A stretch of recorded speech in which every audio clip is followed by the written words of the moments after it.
নমস্কার বন্ধুরা, Bengali cooking টিপসে আপনাদের সবাইকে স্বাগত। আজকে আমি একটা মাত্র আলু আর একটা মাত্র কাঁচা ডিম দিয়ে একটা ঝটপট নাস্তার রেসিপি নিয়ে চলে এসেছি আপনাদের জন্য। একদমই সিম্পল আর ঝটপট বিকেলে বা সকালে যে কোনো সময় আপনারা মাত্র 5 মিনিটেই কিন্তু এটা ঝটপট রেডি করে নিতে পারেন। খুব টেস্টি আর পেট অনেকক্ষণ ভর্তি রাখবে এরকমই একটা ঝটপট নাস্তার রেসিপি আজকে আমরা আপনাদের সাথে শেয়ার করছি। তাহলে চলুন বন্ধুরা, দেরি না করে রেসিপিটা শুরু করা যাক। তার আগে একবার বলে রাখি, যারা আমার চ্যানেলে নতুন আছেন তারা প্লিজ আমার চ্যানেলটি সাবস্ক্রাইব করে আমার পাশে থাকবেন।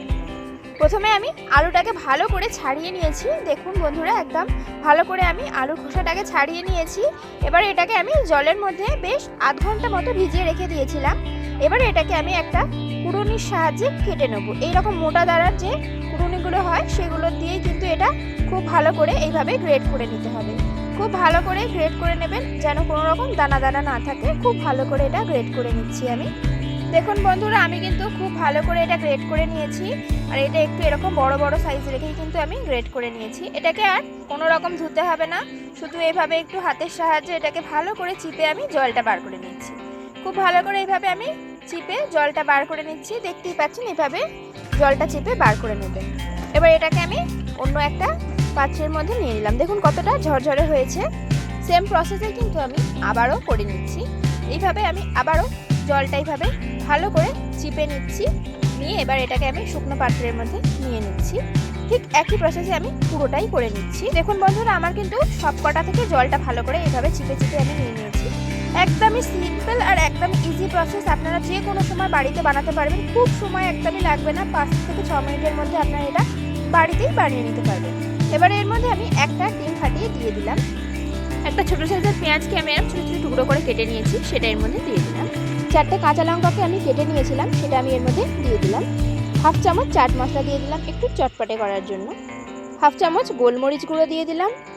রঙের জন্য আমি এখানে কাশ্মীরি লঙ্কার গুঁড়ো দিয়ে দিলাম।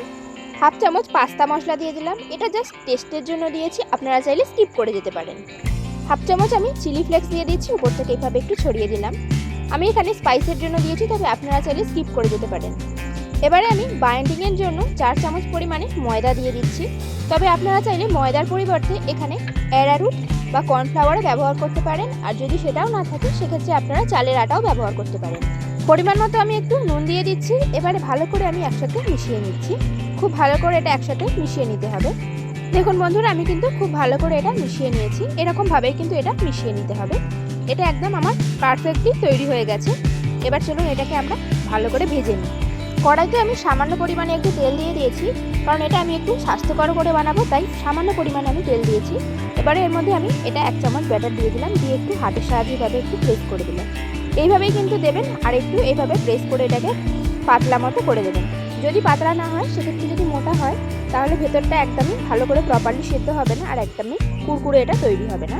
দেখুন বন্ধুরা, আমার এক সাইড কিন্তু রেডি হয়ে গেছে। আমি এটাকে এভাবে উল্টে দিচ্ছি। এক সাইড কিন্তু প্রপারলি যখন হয়ে যাবে তখন এটাকে এভাবে হালকা করে আমি উল্টে দিলাম।